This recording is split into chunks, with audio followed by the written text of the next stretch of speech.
Je m'appelle Brian Théodore et j'aimerais vous parler de ce que Jésus a fait dans ma vie dans le basket. J'ai commencé à suivre Jésus au moment où j'ai su que j'étais une lumière pour les gens autour de moi, une lumière dans mon équipe. Suivre Jésus, ce n'est pas être parfait. Suivre Jésus, c'est d'être capable de reconnaître ses erreurs, même sur le terrain, d'être capable de reconnaître que l'orgueil ne sert à rien et qu'il suffit d'être humble et de reconnaître d'où on vient. Jésus m'a donné ce talent. C'est un talent que je vais exceller, que je vais continuer de chercher comme moi je cherche Jésus. Aujourd'hui, je tiens à glorifier le Père Tout-Puissant parce que ce qu'il m'a donné, je ne le retirerai pas. Et ce que Jésus a ouvert, personne ne peut le fermer. Et ce que Jésus a fermé, personne ne peut le ouvrir. Alors je tiens à dire à tous ceux qui m'écoutent que Jésus fera de vous une lumière aussi. Peu importe dans le domaine que vous voulez réaliser. Moi, j'ai su faire face au basket et je vais continuer à faire face car Jésus me donne la force. Quel lien peux-tu faire entre ce que tu as appris dans la Bible et ton expérience avec le basket? Ce que j'ai appris dans la Bible, et je relis, c'est une histoire qui me touche vraiment. Le riche insensé dans Luc 12. C'est l'histoire d'un homme, il a accumulé des richesses, mais pour lui, tout ce qu'il a eu, c'était grâce à lui et à lui seul.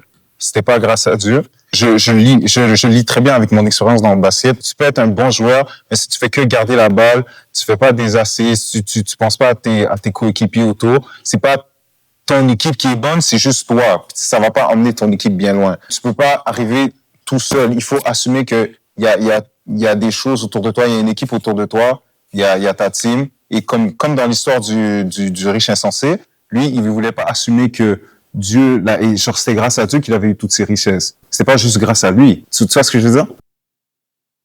Le verset qui m'est venu en tête était Philippiens 14-13. Je suis capable de tout faire cela grâce au Christ qui me rend fort. C'était le premier qui m'est venu en tête quand j'ai pensé à la question. Quand la question, je l'ai lue, c'était le premier qui était venu en tête. C'est un atout d'avoir Christ quand tu joues, en fait. Pas juste seulement quand tu joues, mais même off the court. Ma façon de penser à translate quand je travaille, on va dire. Quelle valeur biblique trouves-tu la plus importante dans le sport d'équipe et pourquoi? Parce que dans les écritures, c'est pas bien d'avoir la rivalité. Il faut être humble, il faut montrer du respect. C'est ça. Parce que c'est pas bon d'être en compétition avec d'autres gens, C'est pas juste dans le sport que tu dois performer, Il faut que tu montres l'exemple aux autres, surtout aux plus jeunes, quand tu joues, parce que on va pas juste te voir comme un bon joueur sur le court. Il faut qu'on sache que tu es une bonne personne, off the court. Si t'es un bon joueur, c'est pas seulement sur le terrain, en fait. Un bon joueur. Parce que, par exemple, t'es un bon joueur, mais t'es un criminel. Si t'es arrivé à Biv, par exemple. Si tu veux être un bon joueur, tu dois être bon on and off the court. Et avec tes teammates aussi. Parce que si t'es désagréable, tu vas avoir tous les skills du monde, mais si t'es désagréable, personne ne veut jouer avec toi. Ça sert à rien. Moi, personnellement, quand je joue, je suis un joueur très je vais. Ça veut dire que moi, si je veux pas provoquer et tout, mais si je veux pas, humilier, je peux, si le gars fait, une bonne action, je peux le féliciter pour montrer mon respect envers lui. Personnellement, je pense que gagner, c'est mieux.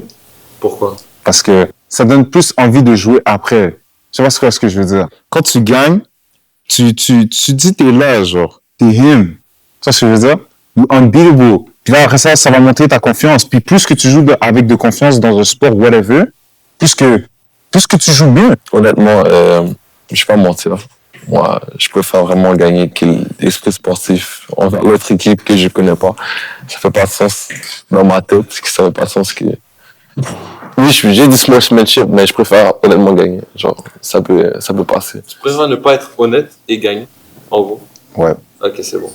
À travers cette entrevue, on fait ressortir les grandes différences qu'il existe entre les valeurs bibliques et l'esprit de compétition qu'on développe avec le temps.